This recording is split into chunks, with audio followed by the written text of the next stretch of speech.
For our second episode, we're chatting to Steve and Kiera Purcell, the founders of Uppercut Deluxe, another Australian brand that's just been going on for 10 years and born and bred. I mean, I'm a personal huge fan. I actually got a fresh cut and I'm wearing Uppercut today, just so you guys know. So yeah, welcome guys. How are ya? Great. Yeah, Thanks cool. for having us. That's all right. Thank you for letting us use your awesome office today. Yeah, new digs. Yeah, it looks good. Looks good. So I suppose I'll start it off. I mean, whoever wants to jump in first, but how did you guys start?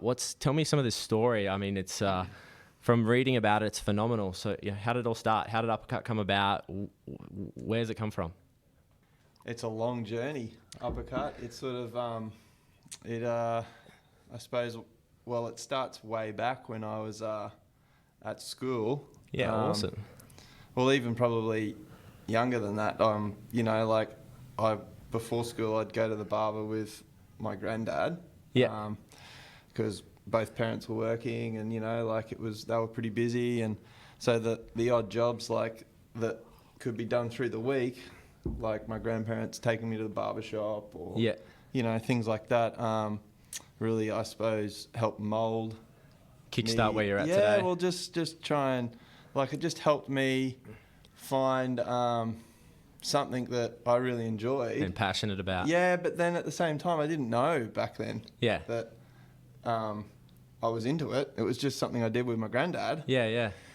You know, and I'd go to this barber after he'd pick me up from And how school. old were you then? Oh, from when I was like, I don't know, from when I was like 5 or you know, 4, probably even, you know, 4. Cool. He'd go buy me a Bubble Bill, and then we'd rip up to the barber shop and we'd get a haircut, and then next door to the barber shop was a pub, and he'd put a bed on, buy his smokes, and I'd sit and eat the peanuts. And he'd have a at beer. the bar, and then he'd have a few beers and teach me about the cricket and the horses, and then it was just sort of something that just grew. I mean, every month, every time he needed a haircut, I'd go. Yep. So this happened over years and years, and it wasn't until I got a little bit older, and I got to school, and then I hated school. I hated it. I struggled focusing.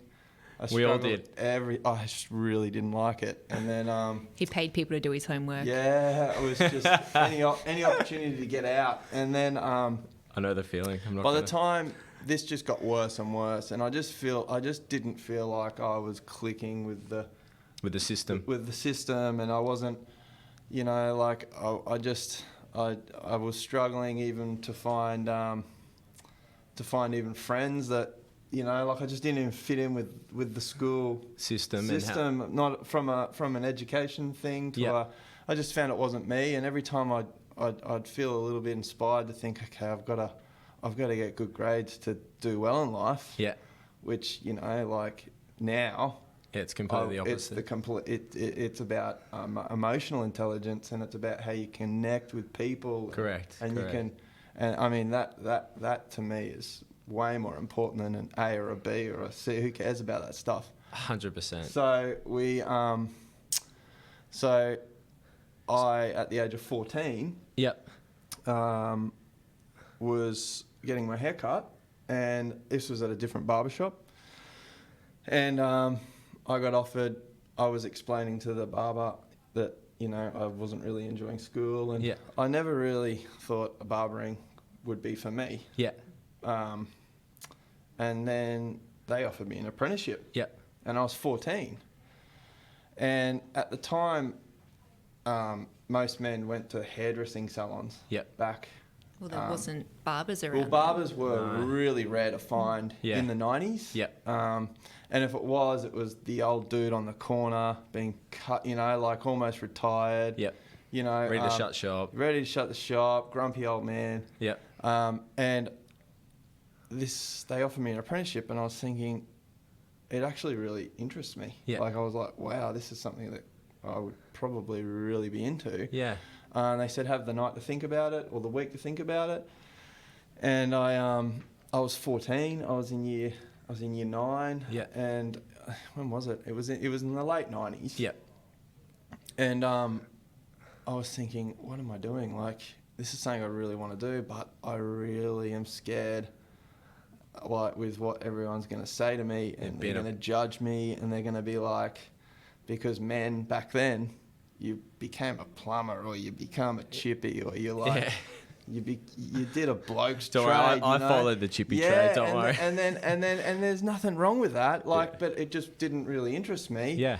And I knew this really interests me, and I thought it was something I'd be super passionate about, because even back then I was getting my hair cut, and after I get my hair cut, you know, I got the little quiff at the front, and I always was chasing someone back then that could do my fade really good. And I was really quite, you know, passionate about it. And then I'd go and I was super passionate. I didn't know. It was just something I was doing. Like, just organically. And then back then even I was like, I'd go to Woolies, and there was a certain gel at Woolies that I'd go to after I'd get my hair cut, and then I'd go to the chemist that had a certain wax, and I was mixing the two to like get this, to get that look, to get the look to get my quiff up on my hair. And my mum obviously and my dad were kind of like, this is you, like at the time it was just something I was doing, but they highlighted that, you know, you'd probably be really into this barber apprenticeship. It kind of highlighted your passion at an early age. And I was and I was like, I'm not doing this. There's no way. The boys are going to rip into me. Yeah. You know, I'm a surfer, I'm a skater, and you know, I'm playing footy, and then I'm going to go and... So did you say no at the start? So I said no. Yeah.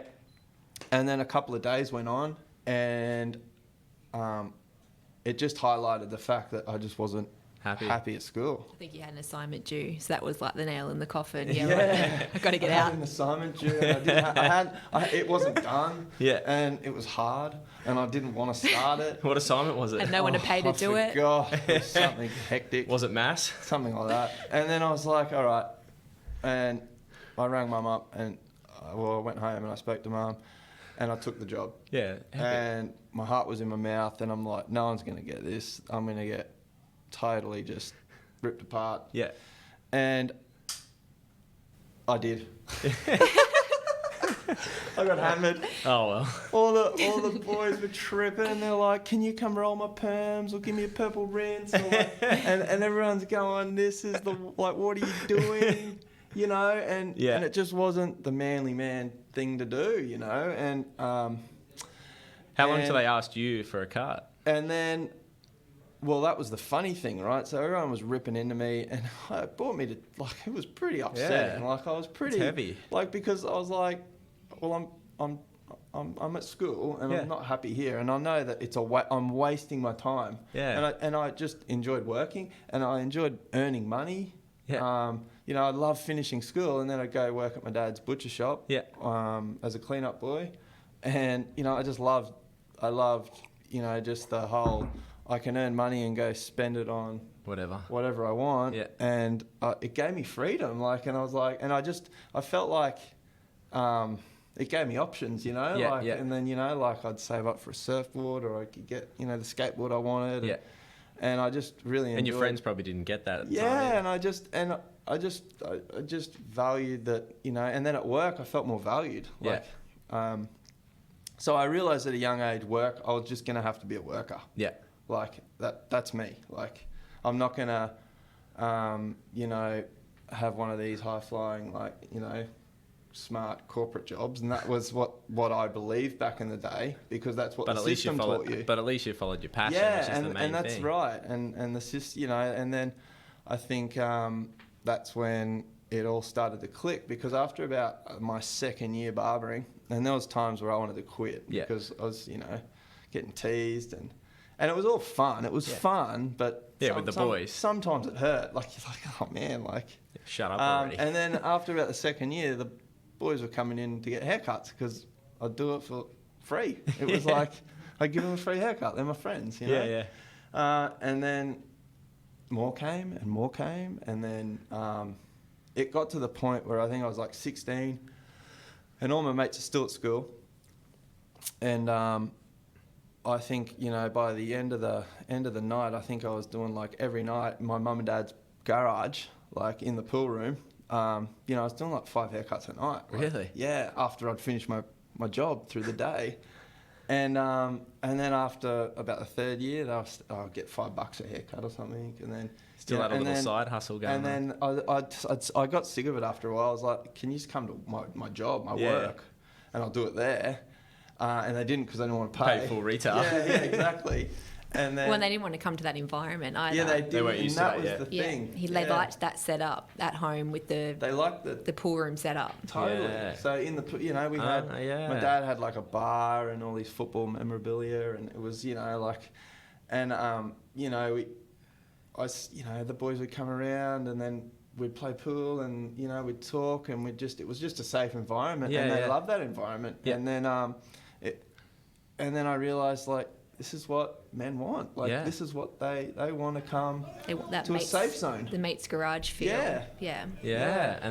And then that's kind of where my mind started to, I didn't quite know it at the time, but I started to all start to click in a little bit more with the direction I was going to take it. Because at the time, that particular year I took the barber's apprenticeship, I was the only barber apprentice in all of Australia. Wow. So I was it. I was the only barber apprentice in all of Australia. I think they cancelled the apprenticeship soon after So they pushed me through. Wow. I ticked off all my papers that I had to do. Yeah. And I think even the previous years, there wasn't many. I think there was one or two the previous year. And anyway, the year after I finished, they canned it and they just turned it into hairdressing. You know what's crazy? When I got a cut yesterday down the coast, it was a lady who cut my hair. She left hairdressing to start a barber apprenticeship. Yeah, cool. It's the change that's happened. It's all coming back now. Yeah, it's crazy. So we've watched it fully shift over the years. Yeah. Like now I've been a barber for 20 plus years. So. And because did you start a barber shop as well from there? Like, is that where it kind of went to? You started your own? Yeah. You guys? Yeah, pretty much. That's where I sort of met Kiera when I was, you were in your final year. I was in my final year of my apprenticeship, and Kiera didn't believe me. I thought he was kidding. Really? I thought his last name must have been Barber because they called him Barbs, and I thought, his last name must be Barber or something. And I thought he was joking. I thought, no one's a barber. Like, you're not 80 years old and you're not a female. So what's going on I thought they were having me on because they were always stirring me up. And so, I was like 18 or whatever I was, 17 or we were young. Yeah. Whenever it was. And then over the years, I started to figure out where I wanted to take it. And... I felt lonely. Like, I felt like I was so passionate about this and I wanted to show everyone how rad this trade was, and no one got it. No one got it back then. It was, I was it. No one was taking the apprenticeship on. They cancelled the apprenticeship after the year I finished. It's funny now, it's come back. It's gone full circle and there's a demand there now, so they've brought the apprenticeship back in. So then that was kind of... Then I was it, and then I just felt really like lonely. And how did how did it all kind of then mould into starting a barbershop? Well, then, did you kind of get lonely? It was kind of that like mate's garage feel. Like Steve always talked about wanting a shop of our own, and kind of described that setup and that wanting to create that mate's garage feel where it was like reflected surfing, skating, and just the masculine stuff, I suppose, that he was into, and I was thinking, people aren't even going to understand that. Like, it's not, people won't even know what you're trying to do in here. And anyway, somehow he convinced me to put all of our life savings into this little shop. Yeah, we did. And when did you start it? I think we had $20 in our account or something. We had $20 left, and March 08. We were sweating. We were sweating every day. Like, we needed so many haircuts to come through the door. And where did you start that? Where was it? There was days where that number, we needed 5 haircuts, and there was days where 2 walked in, or sometimes none. I went to the barbershop and there was no one come in, and they were the days that were really testing. We were 21, 22 at the time.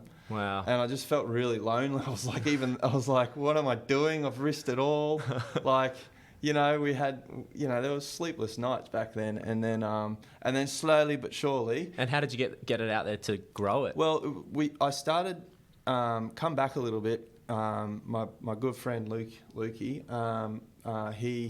he come to me too after he finished a skate tour in America. And he went to Portland, to skate Burnside and to skate some spots. And he had some friends there, and he came back and he said, he said he'd seen on his tours over there just a couple of like old school, even over there barbering hadn't done its thing, but it's just a bigger country and there's more people, and he'd seen some cool little barber shops, and we'd known each other from kids, and you know, there was we actually skated together way back as young kids in my grandparents' backyard, because my grandparents had a vert ramp in their backyard. Yeah, cool. So that's where we all, you know, grew up skating. And then we grew up skating, and then we just knew each other from way back. And that's another story. Yeah, but then years later, we reunite, and then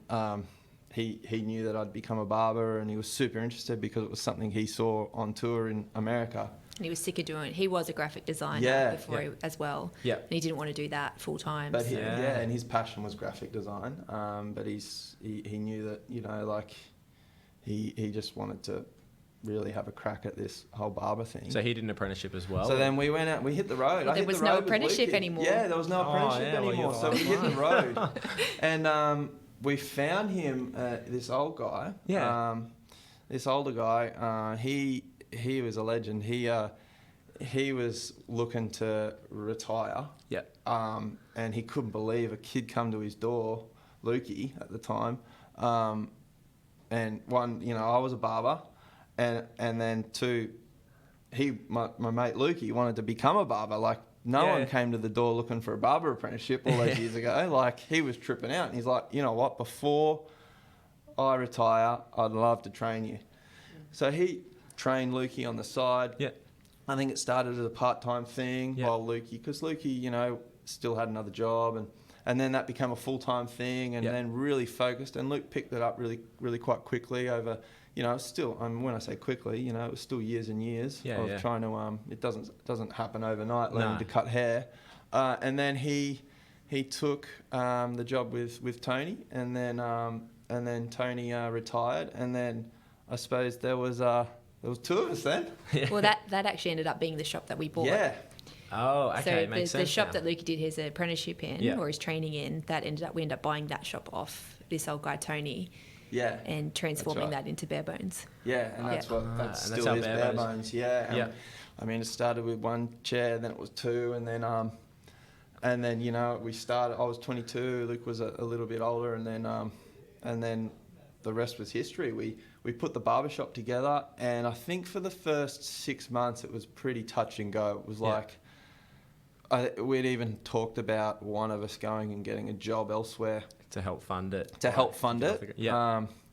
We really didn't want to do that, but it got to the point where we were scratching pretty at the bottom of the pit, you know. We're like, this isn't working. We know that feeling too. And it was stressful, and I remember seeing all my mates just being 22-year-olds, and I felt like the weight of the world on my shoulders, and I really wanted this to happen. I really wanted to show people what barbering was to me, and you know, and we set the shop up to, you know, embody everything we stand for and everything we love, which is, you know, we had skateboards on the wall, and we had, you know, and after about 6 months, maybe 8 months, there was a turning point. Hey, really?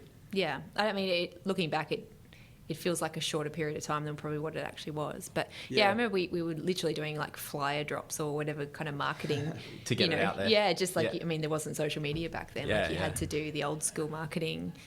But you know, it didn't. Yeah, I mean, it kind of went from, is this going to work, to, holy crap, we got a line down the street pretty quickly. Like, and it kind of was like a massive flipping point. Were you the first kind of like? Kind of new style of barbers that you created in your field in Australia? Like, I don't yes, like he was, is the answer. You can call it. You can talk him up. Well, I mean, guys would come to the door and like stick their heads in, going, "What are you guys doing in here? Like, what are you selling?" And they'd be like, "Haircuts."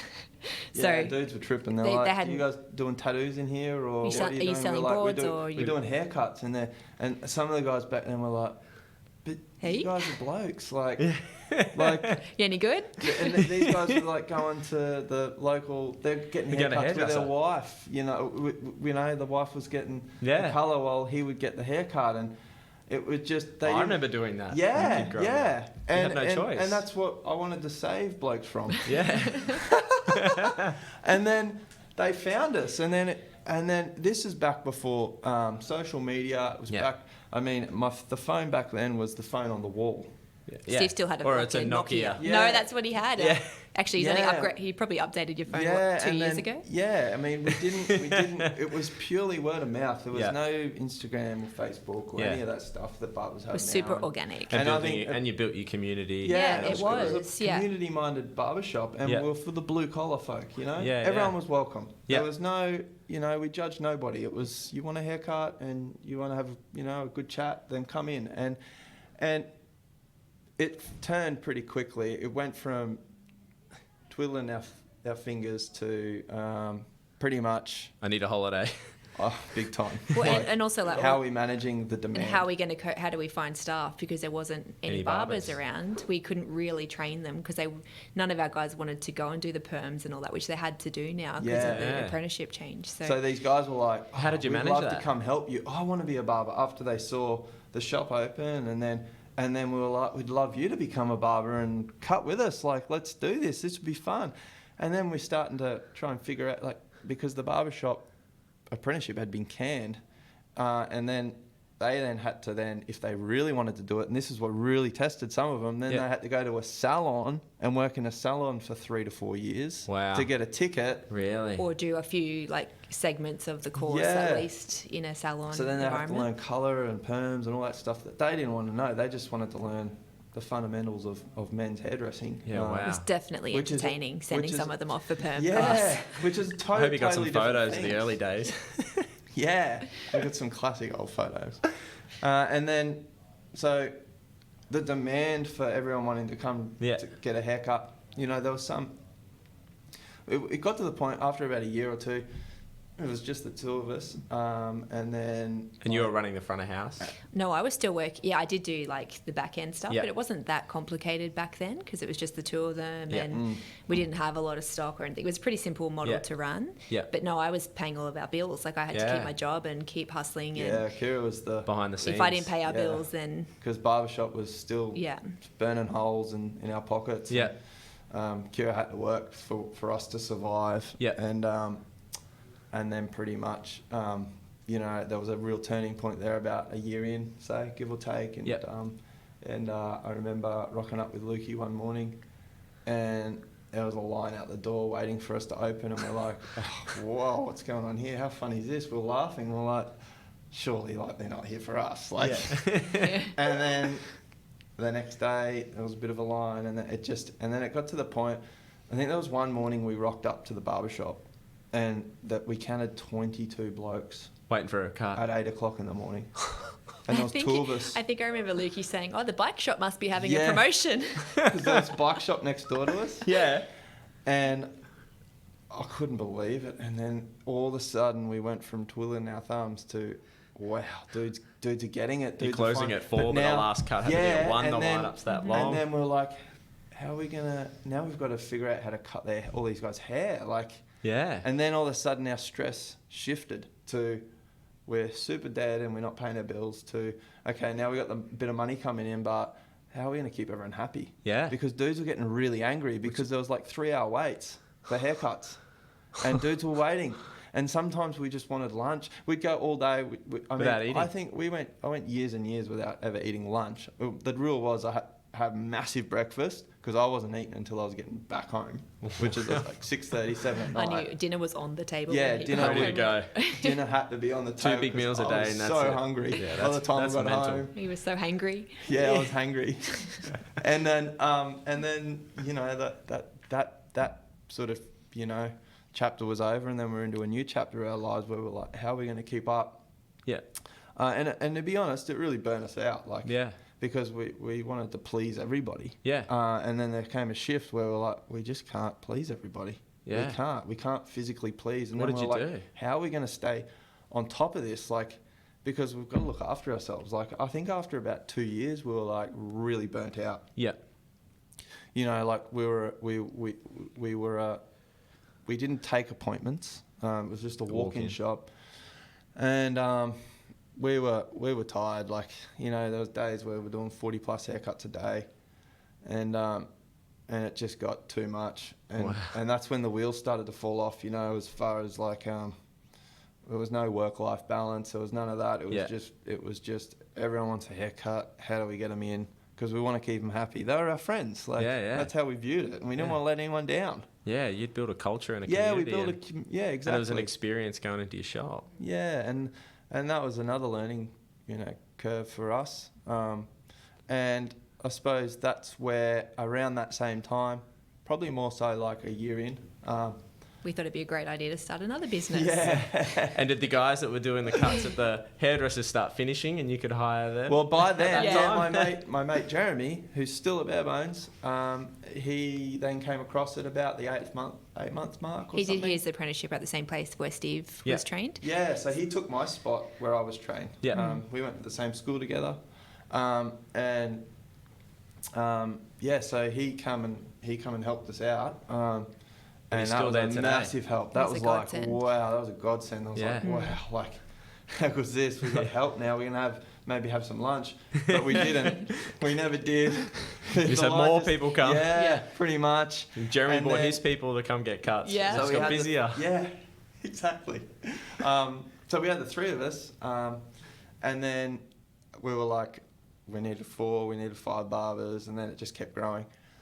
And then we started to look at employing barbers from... So we thought, okay, we've got to sell the dream. We've got to sell this Australian...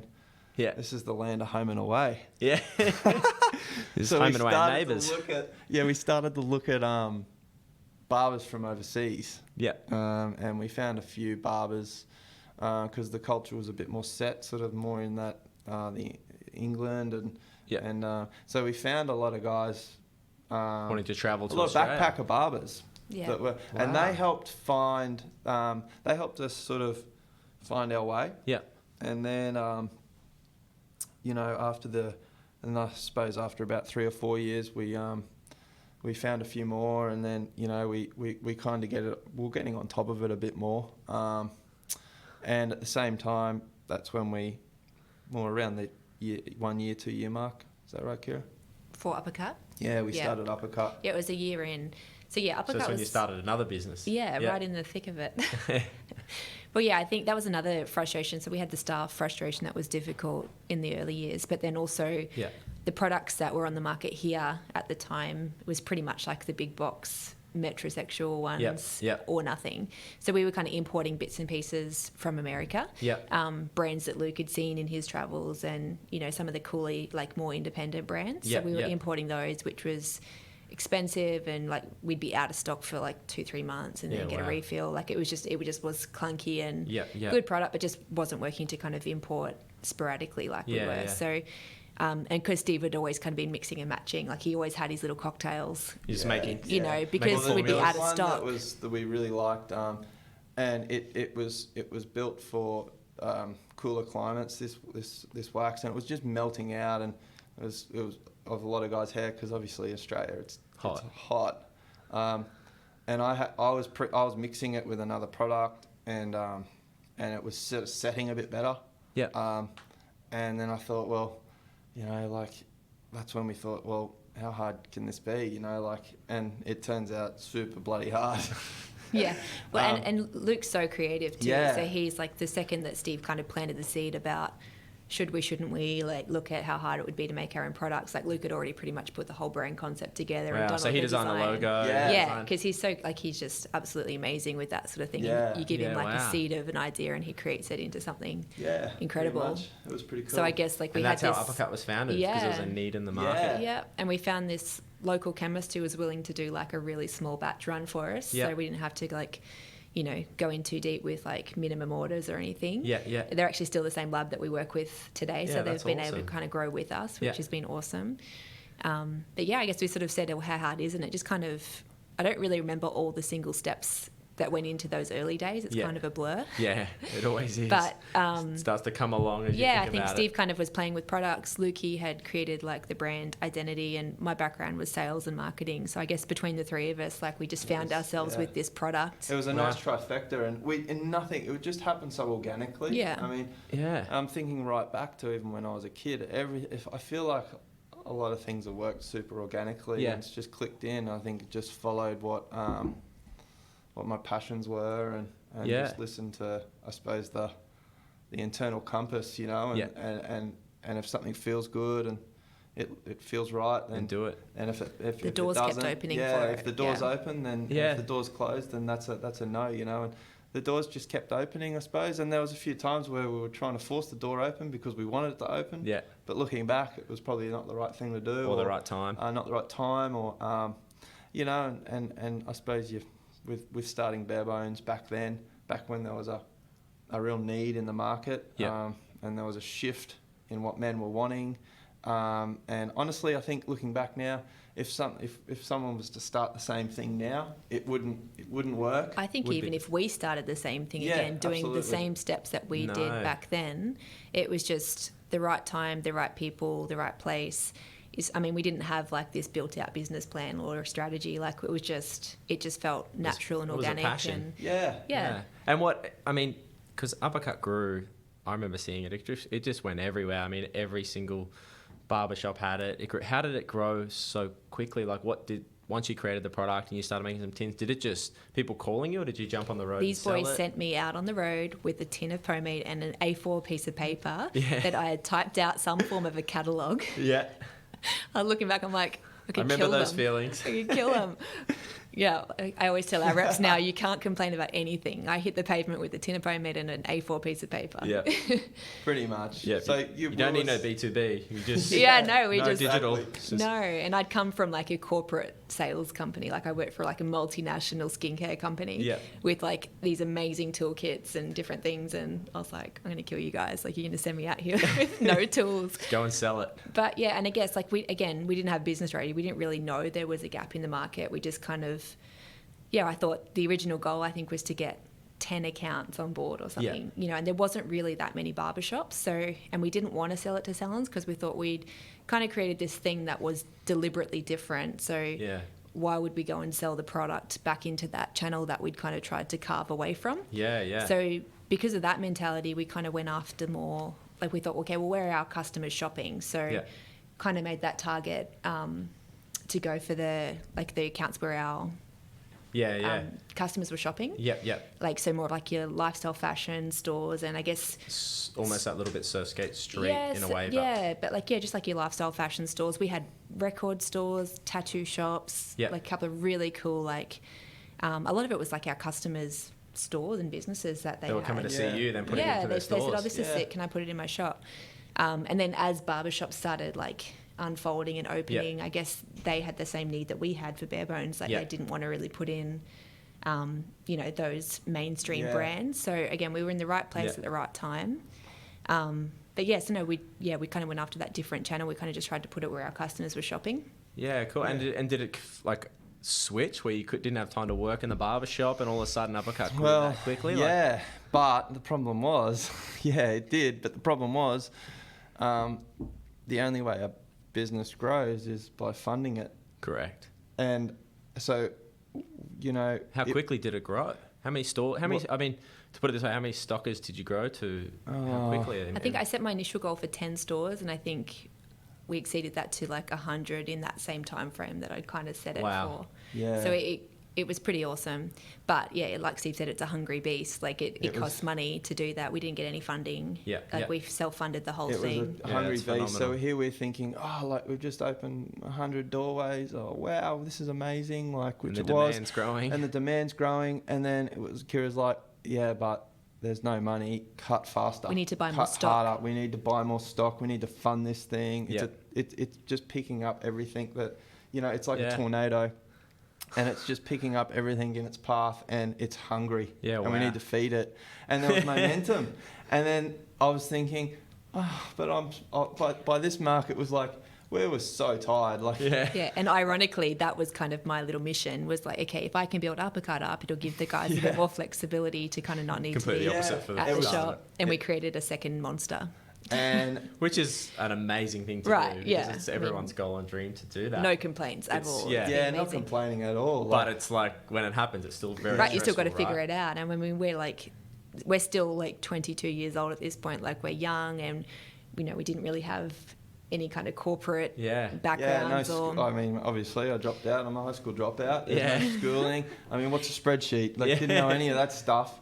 But I suppose we believed in it. Yeah. There was no plan B. Right. This was it. We were all in. Like when I see people start things, and when I look back over my life, and I look back at what I could have done right, where my mistakes are. Yeah. I think when I look at people now, and they're in the middle of a startup, or they're in the middle of starting something, and they want it to be this big thing, or whatever it's going to be to them, and they want it to work and be successful. Yeah. When I see them doing things in the background as a plan B, that's when I know it's not going to work for them. Yeah, 100%. Because you can't have a plan B. No, because this couldn't fail. It's all or nothing. Yeah. And that's the only way you're going to make something work. 100%. And you've got to work. Yeah.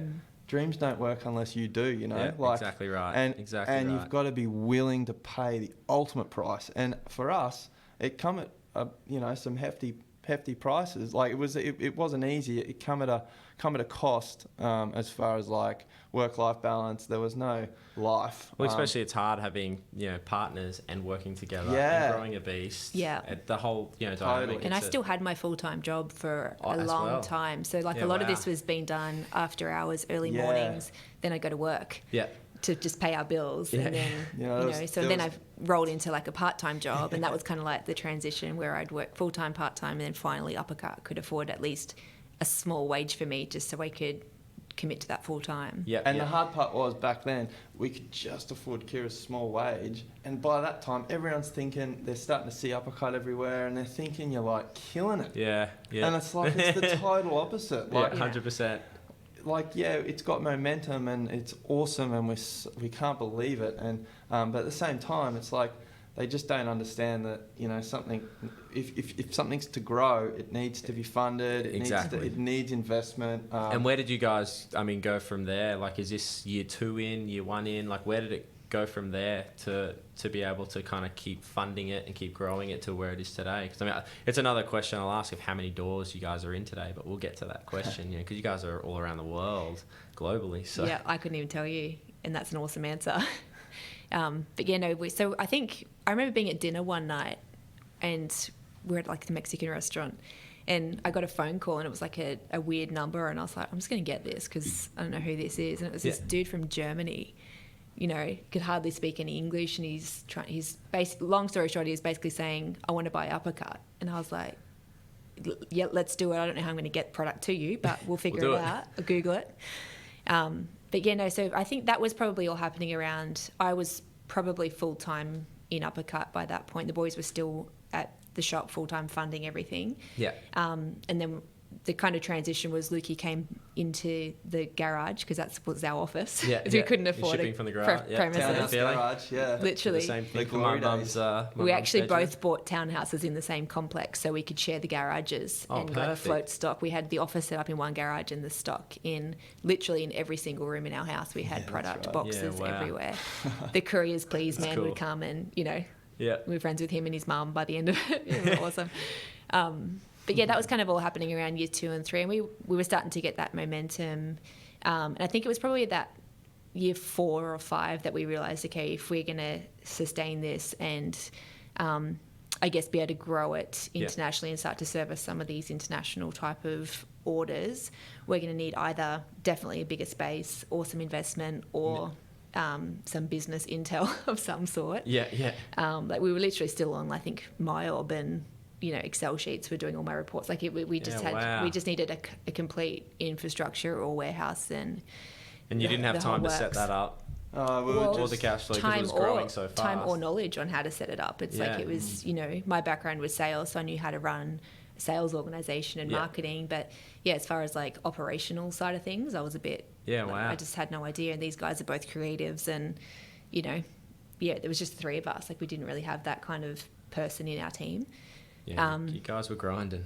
Yeah, but no, it was fun. And where to go from there? Like you guys, from there? Right, so our one of Lukey's childhood friends was Ben Mackay, who runs penny skateboards. Yes. So Ben was kind of a mentor for us and just kind of helping coach us. I think, we got an invite to come to a gender trade show in the US. Yeah, and we rang Ben and we said, we got invited to this show. What do you think? And his attitude was like, if you got invited, hang up the phone, tell them you're coming, and we'll just figure it out. Yeah, that's epic. Like, you don't get invited. You don't. And, right. Cool. So we were like, okay, well, I guess we're doing this. And it kind of just started really, again, organically as just like a mentorship. And he was kind of coaching us. He's done the same thing for me. He's a legend. Yeah, just to kind of figure out this trade show first and foremost. Like, that's kind of what started the whole conversation. And I guess we were going to the trade show to try and find a distributor in the US and to kind of open those types of doors. And it just felt really, we got a certain way down the line. We were like, well, do you guys want to be the distributor? And he was like, well, it's not really our model to distribute. Let's partner up and take this thing global. So that was kind of the next chapter where we kind of just came into their fold and just leaned on their infrastructure, so I didn't have to worry about implementing all of that. They'd already been through the pain of the warehouse doing all of that. Internationally, and logistics logistics, which then you can focus more on brand and and just concentrate on because it's really distracting trying to figure out all the stuff that's outside of your skill set. It's like I'm wasting all this time when sales and marketing really needed our attention. So it just kind of allowed us to focus on what we did well and continue to pump out good products and just kind of keep the business rolling, and gave it some good funding that we needed as well. So that's awesome. And did how many stockists are you in today? Like, how many retail would you be in? I don't even know. It's terrible. How many countries? Like 42. Yeah, that's amazing. So we've got direct markets in the US and the UK. We have like a direct sales team and. So you guys have got an office in the US and in the UK. Yeah, so we kind of got a similar infrastructure to what we have set up here. Yeah. And then we use distributors throughout Canada, Mexico, and then throughout Europe and Asia as well. So, that's amazing. Yeah, that's amazing.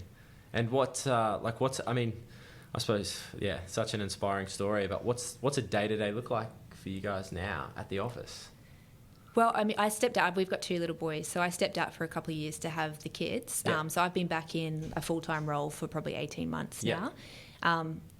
No day's the same. It's like, it's crazy. Every day's different. 100%. And we're kind of working across different time zones and things. So typical day for me, I'm on the phone, in the car, we'll get the kids ready for daycare.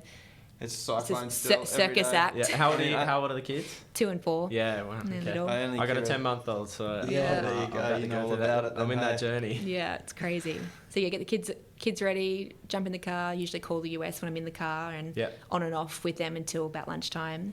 Do my day here and then put the kids to bed and then jump on with the UK guys on Skype usually. So it's around the clock at the moment. And then Steve's obviously still juggling between here and the barbershop. Yeah. So you guys still have the barbershop? Still. Yep. Yeah, that's awesome. And do you still cut? Yeah. I don't cut as much as what I was back then. Not 40 cuts a day. Yeah, none of that anymore. Obviously, barbering's done what it's done, and barbering's back, and it's awesome. And obviously, we can train staff now because the barbershop's back, and I really focus, a bit of my time on that, making sure we've got good staff and. Making sure the quality's still there with the cuts, and I really enjoy the culture of the barbershop still.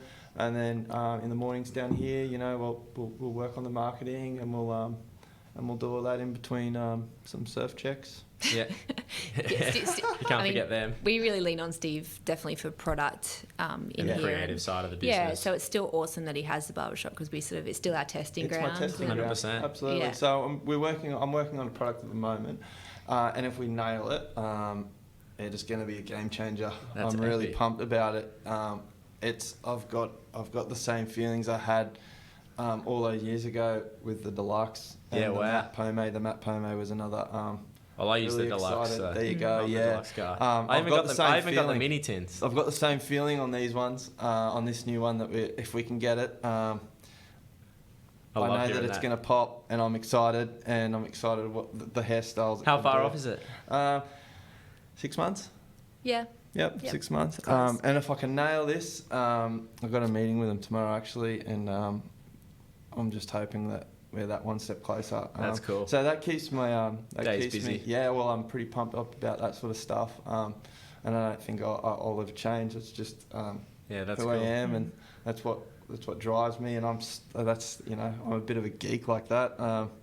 I think everyone's got to be a geek in them. 100%. I'm just glad he can test all the products here and at the labs. He used to do it at home and clog up all my sinks. I used to have Drano. Yeah, we got kids now. You can't do that. Yeah. Well, the kids I test because I'm test their hair. Yeah, they do. I've stressed too much. My hair's marching backwards. So I got the grommies on that job now.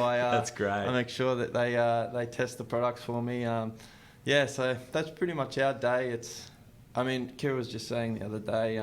We look back over. How long we've been together for now? 3,000 years. Yeah, exactly. It feels it can like feel that. like that. Feels like that. We've been, what is it, 15 years? 15 years.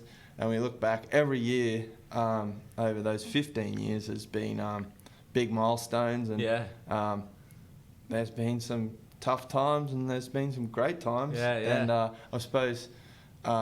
well, that's the thing. No journey's perfect. Yeah, exactly, right. I was saying to Steve, it's the tough times and the epic times kind of happen at the same time, though. Yeah. It's not like a roller coaster where you have the highs and the lows. It's often it's happening simultaneously. Correct, yeah. Or when you're going through it, I noticed, when you're going through some changes or something's happening, that's when the moment comes when you figure something out because you've got to figure something out at that same time to come up with it. Yeah. When you're going through a tough time. Yeah. That's really cool. So every year's... I feel like I'm really proud of what Uppercut's become and Bare Bones and my family and that's awesome. Every year, even just Kiera talking about the kids in the morning, even that, anyone with kids understands that and then trying to juggle all the staff and the time zones now with Uppercut. Well, it's inspiring. It just doesn't... Knowing that you can have a family and you're heading up the It's company. It's hard enough kids. putting kids to bed and getting them to bed on time, but when I've got a Skype call scheduled at 7:30, I'm like, go to sleep. I need to every night. You can't be yelling in the background. No, I know. I'm I actually every need you to night. be asleep in 5 minutes. It's a shit. That's fight inspiring because it just shows you can do anything, with kids as well. Do you know? And it's, you can't. And we do make a good team. I think what hasn't broken us has made us really strong, and it is a full teamwork. It's that's great. Literally pass the baton and hey, dinner's halfway cooked. Do you take over this? I'll chuck the kids in the bath, and Skype's ringing, and it's a circus for sure. But we wouldn't have it any other way. Yeah, you make it work. Well, some days my wife she was sick this morning, so I was stuck at home helping on the phone, on email, before I could get to the office. So same thing, looking after the little one. So I know the feeling you guys are going through. It's no joke. No. Every day's different, man. And how many employees would you guys have now around the world? And what's your team? We've got about 40, I think. Nearly 50. Yeah, wow. Yeah, and a lot of, team. we implemented a direct sales force probably over the last 18 months where we kind of pulled back away from the absolute business. So now that Uppercut's grown to a size where it can stand on its own again, we're kind of carving back out from the absolute infrastructure, and we're sort of setting up our own. Yeah, that's great. Thus the new office and everything. I actually did see your US office too. It's cool office when I was over there on a road trip. Yeah. So that's we were road exciting. tripping in the motorhome. We went to the Kelly's Wave Pool. Yeah, it was fun. Unreal. We stopped at your office. It was cool. Yeah, Steve was watching that trip with envy. Yeah, it was fun. I was invited on that one. You should have come. I should have come. You should have come. Would have been fun. It was fun. A few beers. Yeah. Too many. So good. Yeah, that's cool. And if you guys could give any advice, to anyone starting something, your story is phenomenal and it shows there's no easy journey. To get to where you are, what advice could each of you give to somebody starting something or wanting to start something up? We see a lot of our friends starting businesses, and I think when they try and make it their full-time gig straight away and trying to pull an income from it, I think it took us a good few years before we were able to draw even one income, let alone support two of us. So I think you got to be prepared to do the after-hours stuff and keep it as a side business until it's ready. Yeah. Especially if you're self-funding it. So I guess it's different. It depends on if you've got funding or finance. We didn't have any of that. It was a real startup from scratch. So you just have to be prepared to work until midnight and get up at 5 and just do what it takes. Put the hours in. You'll find out pretty soon if it's something that it's just you got to do whatever it takes. Yeah. And whatever it takes means late nights. It means not having a social life.